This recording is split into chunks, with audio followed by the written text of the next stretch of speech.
मुंबई से लेकर नवी मुंबई को जोड़ने वाली ये अटल सेतु काफ़ी महत्वपूर्ण है और बहुत बड़ी भूमिका वहाँ की कनेक्टिविटी में, ईज ऑफ कनेक्टिविटी में बहुत बड़ी भूमिका।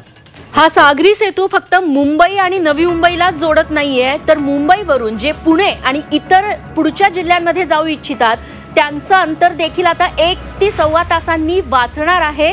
दक्षिण भारतात जाणाऱ्यांचं अंतर जे आहे, वेळ आहे, तो देखील 1 ते 1.5 तासांनी वाचणार आहे। त्यामुळे हा सागरी सेतू अनेक अर्थांनी वेळ वाचवणारा ठरणार आहे। इतकंच नाही तर हा अटल सागरी सेतू आहे, हा मुंबई आंतरराष्ट्रीय विमानतळ आणि नवी मुंबई आंतरराष्ट्रीय विमानतळ यांना जोडण्याचं काम देखील करेल आणि त्यामुळे कनेक्टिव्हिटी वाढण्यात, वेळ वाचवण्यात हा पूल खूप महत्त्वाचा ठरणार आहे। मुंबई बंदर आणि जवाहरलाल नेहरू बंदर यांच्यातली कनेक्टिव्हिटी सुधारण्यात देखील मदत होईल असा दावा याआधीच सरकारने केलेला आहे।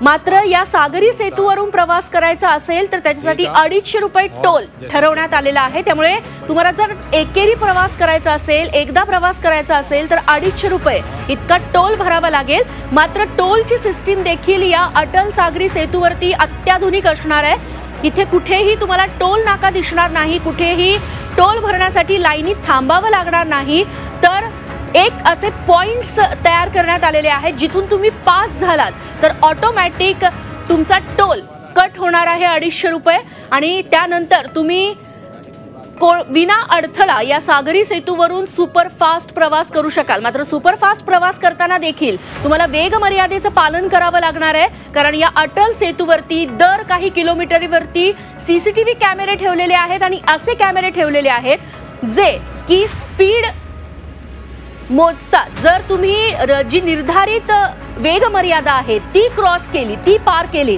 तर थेट तुम्हाला चलान कापल्याचं बिल आहे ते तुमच्या मोबाईलवरती येईल। त्यामुळे वेग मर्यादेचं देखील पालन या अटल सेतूवरती तुम्हाला करावं लागेल। वेळ वाचणारच आहे, मात्र अतिघाई करणं देखील पैसे खर्च करणारे तुमच्यासाठी ठरू शकतं। अजून अटल सेतूची काय वैशिष्ट्ये आहेत तर 22 किलोमीटर लांब असा हा सागरी सेतू आहे। खरं तर 21.8 किलोमीटर इतकं त्याचं अंतर आहे। मुंबई ते नवी मुंबई जो 2 तासांचा प्रवास आहे तो फक्त 20 मिनिटांवर येणार आहे। 22 किलोमीटरच्या या सागरी सेतूवरून प्रवासासाठी 250 रुपये इतका टोल आकारला जाईल। मुंबईतून नवी मुंबई, पुणे, कोकणाकडे तुम्हाला लवकर जाता येईल।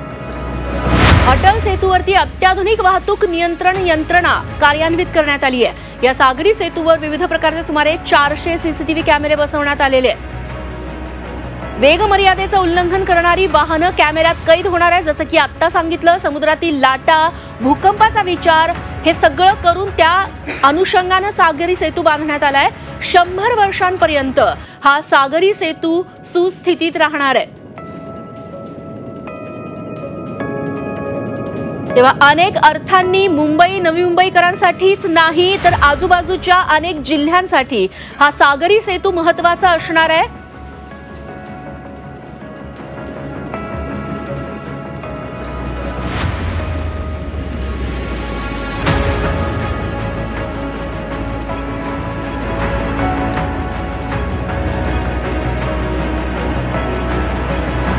एकीकडे जे गणित मांडण्यात आलेलं आहे, प्रशासनाकडून जे गणित देण्यात आलेलं आहे, आपल्याला माहिती आहे सागरी सेतूवरती 250 रुपये इतका एकेरी टोल आकारला जाणार आहे जो ऑटोमॅटिक कट होईल तुमच्या कार्डमधून। मात्र तुम्हाला आधी नवी मुंबईला जाताना जवळपास 1.5 ते 2 तासांचा वेळ लागायचा, तो 20 मिनिटावरती येतोय। त्यामुळे अर्थातच पेट्रोल डिझेलची बचत होईल, म्हणजे 400 ते 500 रुपयांचं पेट्रोल तुमचं वाचणार आहे। त्यामुळे अटल सेतूने प्रवास हा तुमचे पैसे आणि वेळ वाचवणारा ठरणार आहे असा दावा प्रशासन आणि शासनाने केलेला आहे।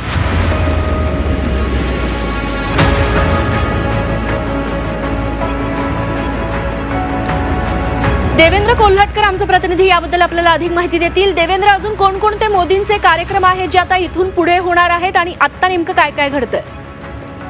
रेश्मा, आपल्याला माहिती आहे की आज मुंबई, नवी मुंबई इथल्या विविध विकास कामांचं उद्घाटन जे आहे ते पंतप्रधान नरेंद्र मोदी यांच्या हस्ते होत आहे।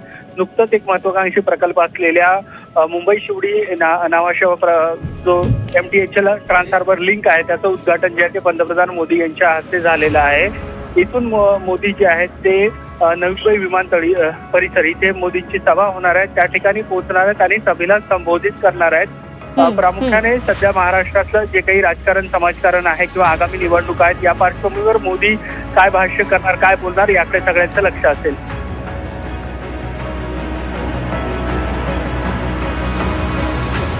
देवेंद्र, धन्यवाद तुम्ही दिलेल्या या सगळ्या सविस्तर माहितीबद्दल. तेव्हा महाराष्ट्रातल्या अनेक प्रकल्पांचं उद्घाटन, भूमिपूजन, लोकार्पण पंतप्रधान मोदींच्या हस्ते होतंय. लोकसभेच्या निवडणुका अवघ्या काही महिन्यांवरती आलेल्या आहेत आणि त्या पार्श्वभूमीवर या प्रकल्पांचं लोकार्पण हे भाजपसाठी आणि राज्यातल्या सत्तेत असलेल्या महायुतीसाठी महत्त्वाचं आहे.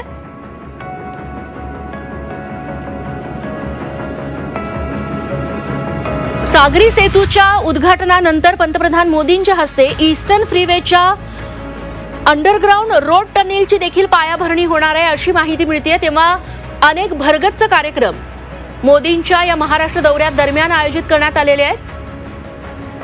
यावेळी पंतप्रधान नरेंद्र मोदी यांच्यासोबत मुख्यमंत्री एकनाथ शिंदे, उपमुख्यमंत्री देवेंद्र फडणवीस, उपमुख्यमंत्री अजित पवार हे देखील उपस्थित आहेत. राज्यपाल रमेश बैस उपस्थित आहेत.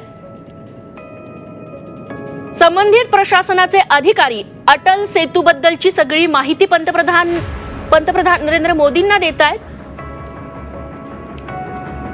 2016 पासून जेव्हापासून या अटल सेतूचं बांधकाम सुरू झालं तेव्हापासूनचे अनेक निर्माणाधीन अटल सेतूचे फोटो, कन्स्ट्रक्शन दरम्यानचे फोटो ठेवलेले होते, जपून ठेवण्यात आलेले आहेत आणि त्याचा एक कोलाज करण्यात आलाय. त्याची देखील माहिती पंतप्रधानांनी घेतली अधिकाऱ्यांकडून की कशा पद्धतीने या अटल सेतूचं बांधकाम झालं.